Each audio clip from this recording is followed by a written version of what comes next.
Norman Klein is joining us on our program. Dr. Norman Klein, and that's with a PhD, has been in private practice in New York and in Westport, Connecticut as a clinical and forensic psychologist. For more than 25 years, he has taught at the Albert Einstein College of Medicine, Fordham University, Manhattanville College, Fairfield University, and the Bronx Lebanon Hospital Center. He is a contributor to a variety of publications, including Psychological Reports, and he is joining us in this portion of our program. I think there'll be a couple of interesting areas that we're going to get into, and I'm very pleased to have you join us on our program today. Well, thank you very much, and I'm probably more pleased to be with you, actually. Well, thank you. Hi. A forensic psychologist, we hear this term a lot. Usually for the lay person, they hear the term or see the term these days. Yes. Associated with on TV, right. and they immediately think CSI. Right. Yeah, I know. Let me help. Forensic is a term. It's Latin. It comes from the word forensis, meaning forum, and the modern translation involves that which has to do with courts of law, at least in this country. I can only talk about that. So it's the interface. So forensic psychology is the interface of psychology and the law in courts. There can be forensic anything. There can be a forensic broadcaster. There can be forensic bricklayers. There can be forensic meteorologists. If anyone who can advise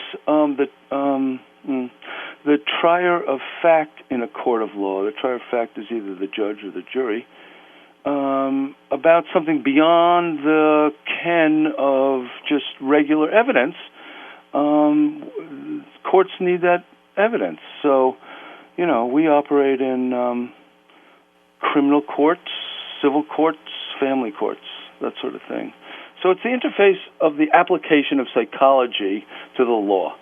And I'm happy to explain that further if you like. Okay, what exactly, when you say that interface, what exactly do you mean? And again, if you can try to put this in perspective that a layperson can understand. Well, for example, in the criminal sphere, it's not unusual for there to be a question of competency to stand trial. So who's going to judge that? It's going to be a psychologist or a psychiatrist in terms of one's mental capacity to stand trial. In the family courts, who is the question can often be, who is the more fit parent, or custody evaluations are important to determine. And in the civil courts, that gets very interesting, and that ranges from malpractice to other things. That's a whole other sphere, and I'm happy to talk about that too. A whole other sphere in what fashion? Okay, well, in civil court, let's take, for example, you work in an office building. You go into an elevator. The elevator falls 3 floors. You claim post-traumatic stress disorder. Are you malingering? Was there a pre-existing condition? You're claiming you can't get back into an elevator and you lose your job, kind of thing. Or you're a therapist and you have a patient who quite unhappily kills him or herself.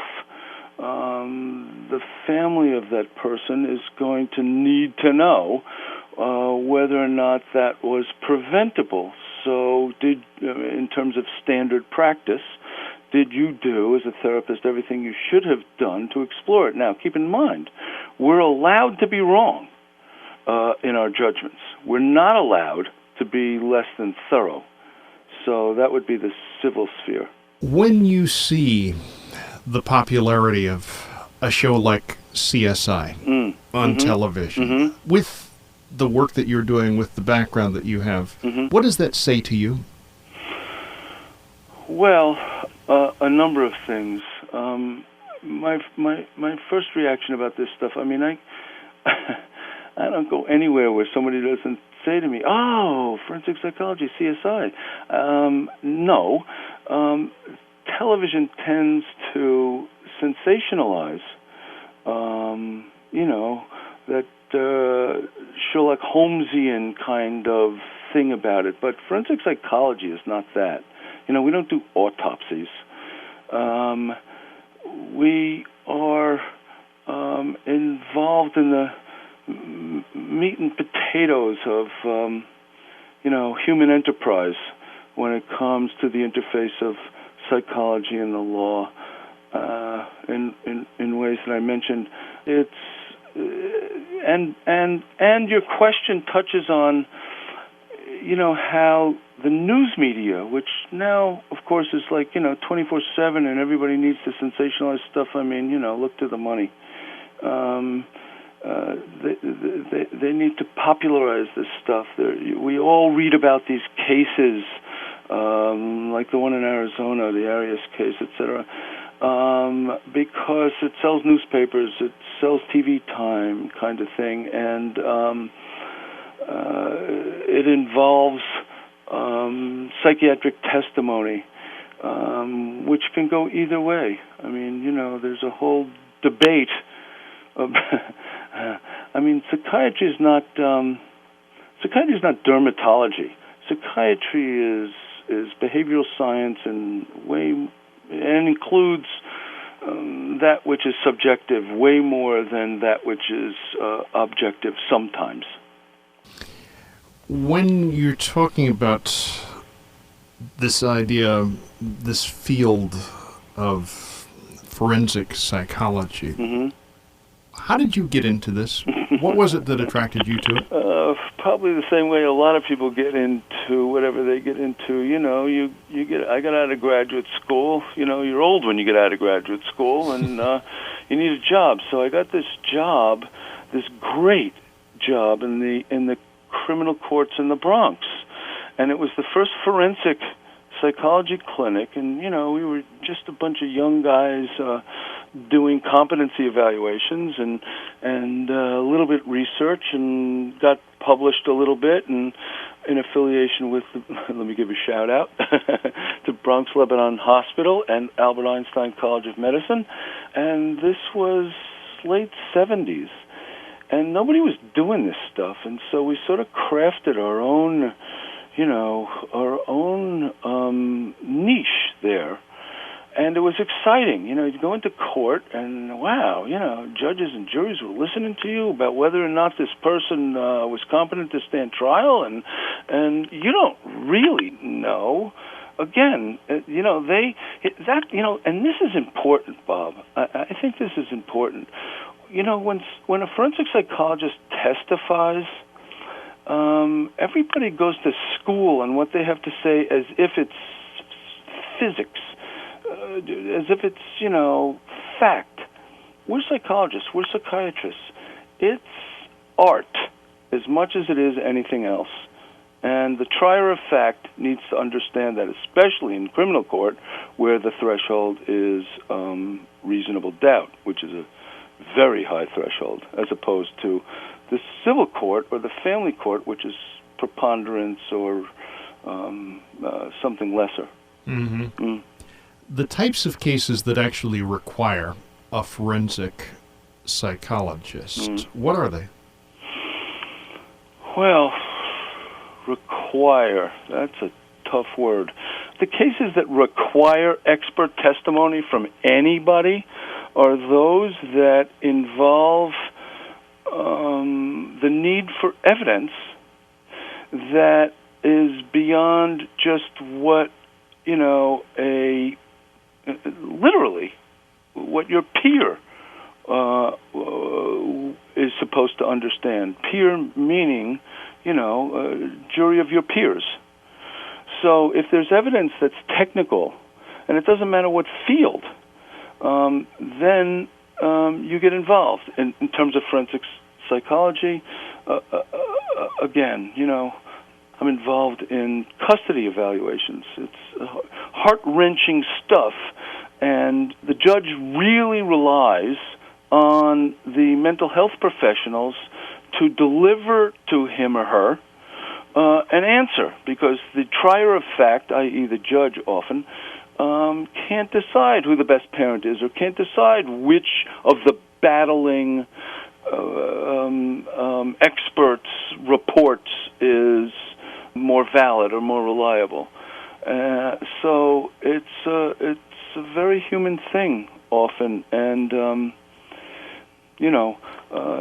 not necessarily scientific all the time. We're talking on our program on The Fan, Sports Radio 66 and FM 1019, WFAN FM, with Dr. Norman Klein. Dr. Klein, that's with the PhD, has been in private practice in New York and in Westport, Connecticut, as a clinical and forensic psychologist for more than 25 years. He's joined us by phone on our program this hour, and we're talking about this field that he works in, because there's lots of different areas to go in this discussion, and to some extent, part of our discussion that we're going to go into relates to something that's very much current in the news, and which you've kind of alluded to a couple of moments ago.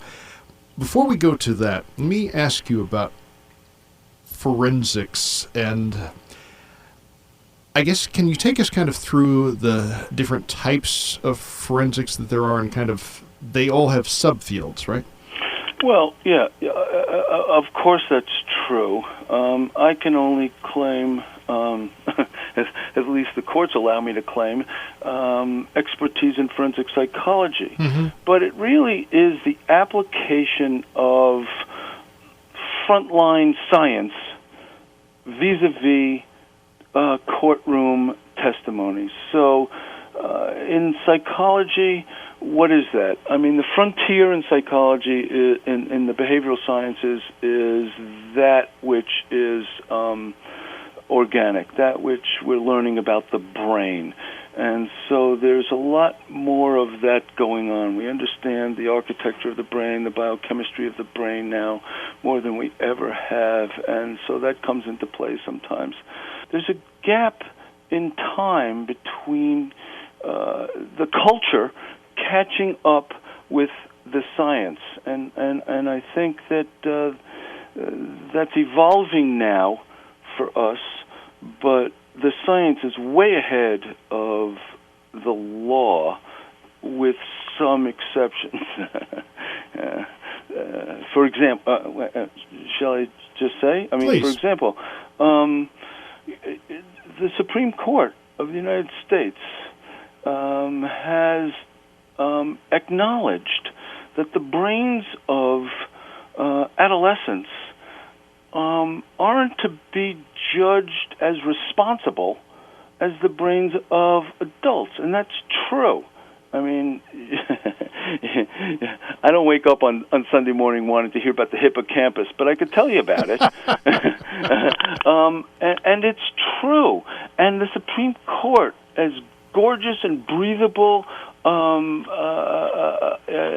an organization as that is, has acknowledged that. And that is about behavioral science, and that is about the amicus briefs that the APA, American Psychological Association, American Psychiatric Association, have supplied to these wise people.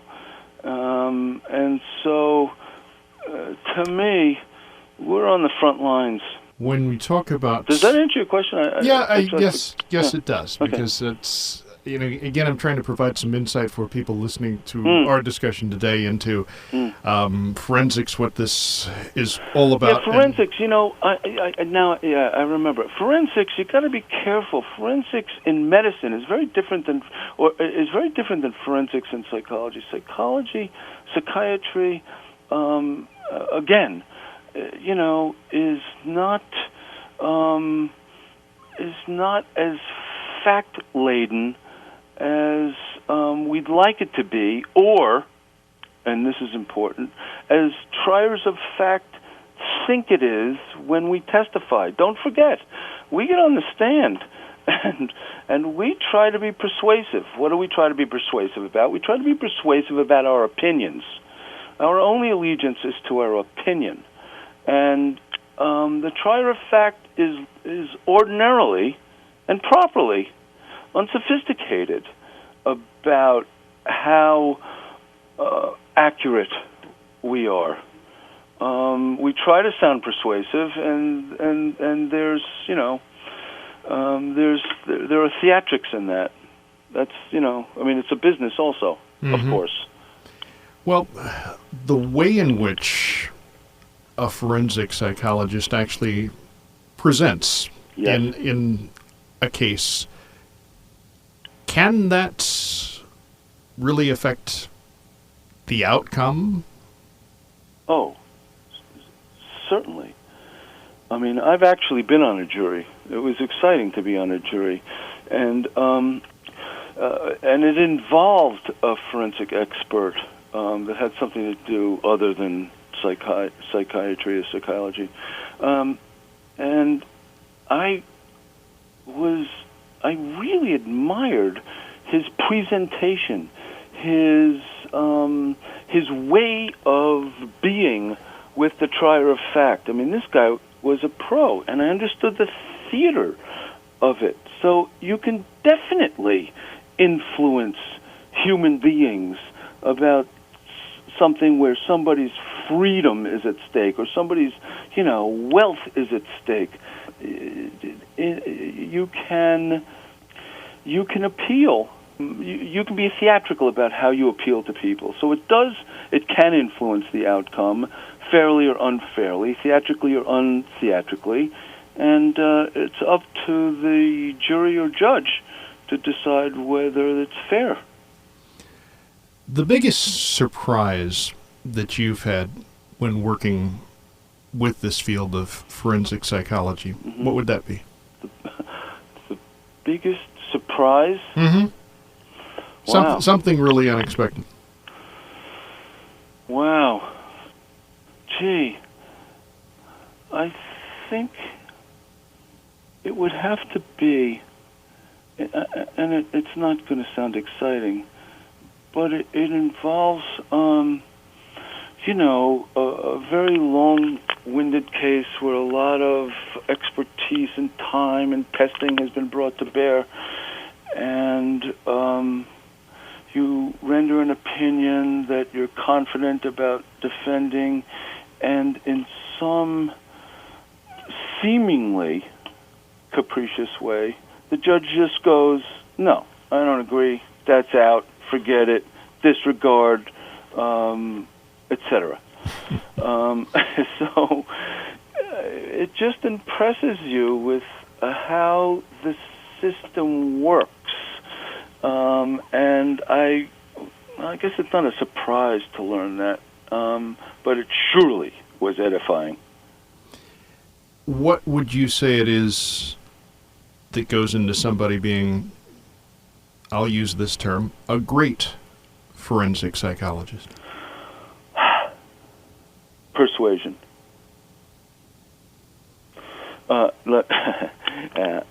But you can't be persuasive if you're not confident, and as far as I'm concerned, you can't be confident if you don't know what you're doing.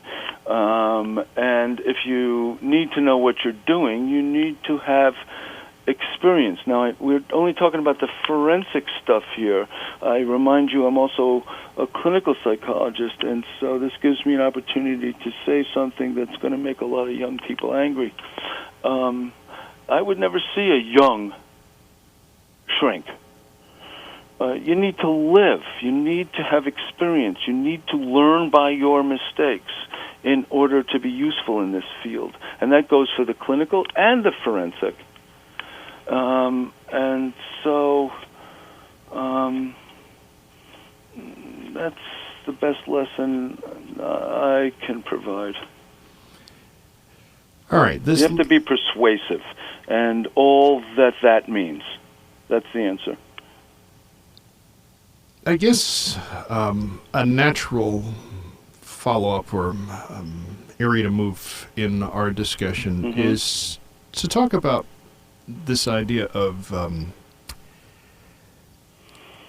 detecting deception. How do you go about that? Well, There's a couple of ways to approach that. One is the way you approach it clinically and through psychometrics, i.e., psychological tests, and that will give you numbers and give you confidence levels and provide for you a certain way to cover yourself in a court of law. But here's the thing. There's a full spectrum of people, and some of them are really good at deception. And you're not going to be able to say with any real certainty who's deceiving and who isn't. And I don't know whether or not you're thinking of this case in Arizona, but that's really at play now, and the psychologist is on the stand now. And it has to do with the question of deceiving. And yes, it can be done. Again, I reiterate, this is human enterprise, and it's not. There are no fixed ways to scientifically determine. Yes, that you could give an MMPI, the Minnesota Multiphasic Personality Inventory. That's the best test we have, and it has a lie scale, and it's fairly reliable and statistical. But if I gave you the correlation coefficients, you wouldn't be that impressed. But it's the best we have. We're human beings, and in courts of law, that's why you have juries. When you say the correlation coefficients, if you gave them to us, we wouldn't be that impressed. Why not? Well, because, the highest in the behavioral sciences are, like 0.50, 50%, 60%. We accept those as behavioral scientists because we know what we're trying to do is measure some feature of humanity. And that just defies measurement, happily. So is that 50 or 60% of the time the person being measured is... I'm sorry, Bob, but no, we're talking about reliability coefficients and validity coefficients, and I don't know that we want to get into that. And frankly, I don't know that I remember that much from graduate school about it. So okay, I don't like to get too bogged down in numbers because my head starts to spin from that too. Yeah. But this gets into the whole area, and this, yes, it does tie into the discussion about the Jodi Arias case in Arizona, where the psychologist Dr. Richard Samuels has been on the stand for days and has been put through a barrage of questions, mostly by the... That's what cross-examination is all about, of course. Mostly by the prosecutor, Juan Martinez there. Over 100 questions from the jury in Arizona. Now, that is fascinating to me because I don't think there are many states, I don't know how many states, can't be more than a few, that permit juries to ask direct questions, albeit through the judge. And one of the things that keeps coming up is this idea of how easy is it for a defendant to fool a forensic psychologist? Yeah, that's a great question.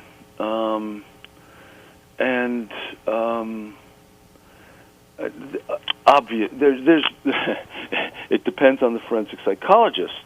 The truth is, again, I have to say, we're talking about human enterprise. Of course, there are psychopaths out there who operate with no conscience, who are able to pass lie detector tests when they're lying, who charm us into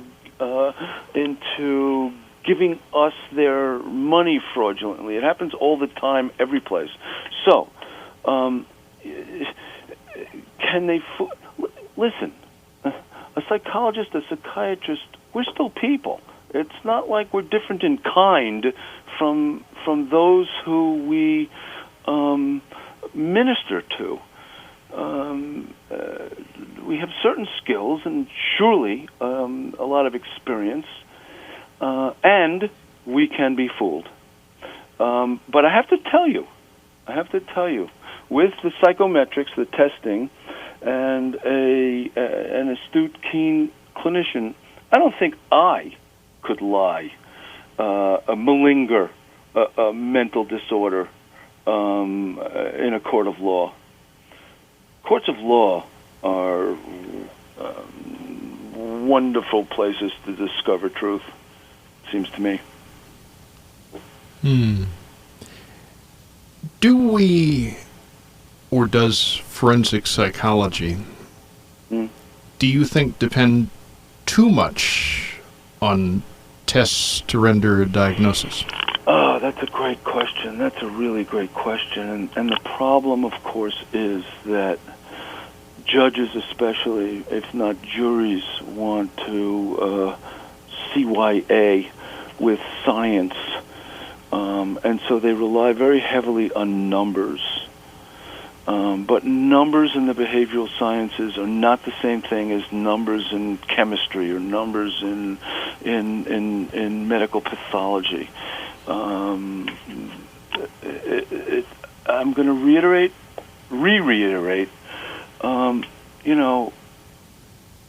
mapping, becoming objective about that which is human isn't doable fully. And so, we have this whole rainbow, and people can deceive and get away with it. And psychologists and psychiatrists, some are better than others, and are faulty. We're not talking about facts, but your point is juries, triers of fact, judges, need us to sound like, oh, the test shows XYZ. Oh, and it passes this test of significance. Oh, okay. So then they get to rely on that. I'm here to tell you, it's not so reliable. At issue, in part, in the Arias case, is this idea of the relationship that the psychologist, Dr. Samuels, had with the defendant, Jodi Arias. And what is contended by the prosecutor is that relationship became something where it was almost like an advocacy for the defendant rather than being objective and accurate. Does a prolonged relationship with the defendant necessarily have to go that way? Well, there's nothing necessary about human enterprise, but I have to tell you, it is the job of the prosecutor to impeach whatever they can about the defense's case. And while that's a seductive way to go, a seductive argument to make, there is,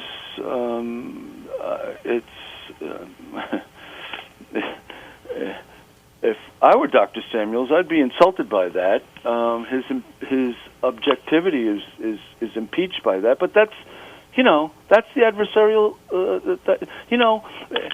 Here's the thing: in psychology, or in any science, frankly, we like to think there's one truth that's accessible through experimentation, and we do, statistical significance, blah, blah, blah. But in courts of law, on any given day, given the same facts in the same case, you can have two separate truths, depending on what the trier of fact decides. So whoever is the most persuasive wins. And it's not the same thing as truth, if you're asking me as a behavioral scientist. I didn't ask you earlier in our discussion, and some of the people listening to this discussion today may have been thinking this all along, or maybe thinking this. How does somebody who's interested in this field become a forensic psychologist? Well, the short answer is not easily. But I'm pumped, okay. But I'm pumped, right. Practice. No. Well, first you have to be a psychologist. and then you have to specialize in it. Now, to be a psychologist in any state, you need a license. Well, how do you get a license? Well, you got to get a graduate degree, and not a simple graduate degree. And then you have to take a long-winded, arduous, nerve-wracking 6-hour test. And so then you get a license, and you need to have supervised experience, and you need to be interested and dedicated enough, fascinated enough by this stuff to immerse yourself in it, and to find a mentor, find somebody who loves it and just wants to teach it to you. That gives me a lot of pleasure. So, I mean, that, it's long, I was 30 before I started making a living, imagine. You're laughing too hard. This field is this. You need a PhD. Come on now, or a PsyD, PSYD. Well, is this a field that is in change? Oh yeah, it's very dynamic. Yeah. And why? Well, because, and I have to go back to this CSI phenomenon. I get so many calls and email from young students, undergraduates, who want to pursue this thing and, want to go to John Jay College of Criminal Justice and want to, learn how to profile criminals and et cetera, et cetera. And they think it's, it's easy and short. It isn't any of that, and it's arduous, and you need to build your credentials, and you need to build your experience, and you need to immerse yourself in the research. It's better if you're creating research than it is reading it, but you surely need to acquaint yourself with it. It's a very seductive field, and once you get in the forest, it seems daunting.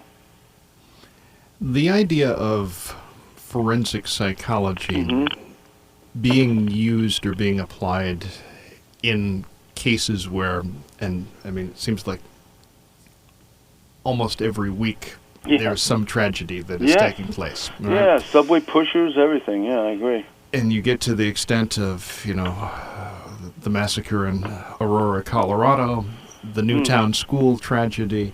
Yeah. How does forensic psychology tie into, or how is it applied in cases like that? Well, a couple of ways. And I think, you brought up the idea that this is dynamic. People need explanations. They need to understand cause-effect.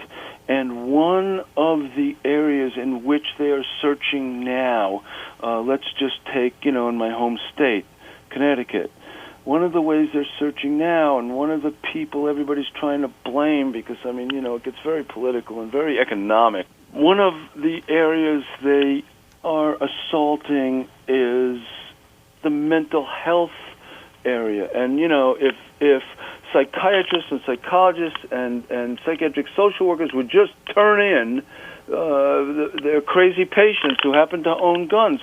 Well, let me ask you something, Bob. Are you going to talk to a shrink if you think he's going to turn you in? I mean, do you confess to a priest who will, or do you tell a lawyer you killed somebody who if he's got to turn you in? No. We're protected. And it has to stay that way, or we're out of business and we can't help people. And that is what the appeal is for, I think. And this is just preliminary because it's really quite raw and just emerging. I think that they're looking to find a way to reduce the likelihood that this happens again. And we will. We will. They'll do their thing on assault things, and they'll do their thing on how many bullets can go in a, magazine, etc. And they'll do a thing on us. We have in place Supreme Court supported rules that dictate to us when we have to protect and who we have to protect. And those, in my opinion, are sufficient. But this isn't time to go into that, I suppose. When you explain to someone who was a layperson, Mm-hmm. what exactly goes into a forensic assessment, what do you say? The most important thing about a forensic assessment is the forensic question. What's the forensic question? Are you competent to sign a will? Are you malingering about some disease? Are you not guilty by reason of insanity? What's the forensic question? Once you have a surgical question that is delivered to you by an attorney, because after all, again, forensic anything is the interface of courtrooms and whatever specialty. Once you're armed with that question, you can address what the criteria are for doing that thing. What do you have to know to sign a will? You have to know what you own. You have to know who your heirs are, et cetera, et cetera. So it involves a clinical. Me personally, I rely very heavily on the clinical interview, the humanistic interaction. Because I know there's a potential I may have to testify, I have to buttress my argument, fortify my argument with whatever tools we have, and that includes psychological tests. And so we do that too, if we're smart. So you have the clinical, you have the psychometric, and of course you review all the history that's available. Dr. Norman Klein talking with us on our program. He has been in private practice in New York and in Westport, Connecticut as a clinical and forensic psychologist for more than 25 years. You're very kind with your time in speaking with us today, and I think your insights can help some of the people listening to our discussion today to better understand this field. Thank you very much for joining us. Certainly good luck continued with your work. I'm happy to be with you, and thank you to you and your audience. Thank you.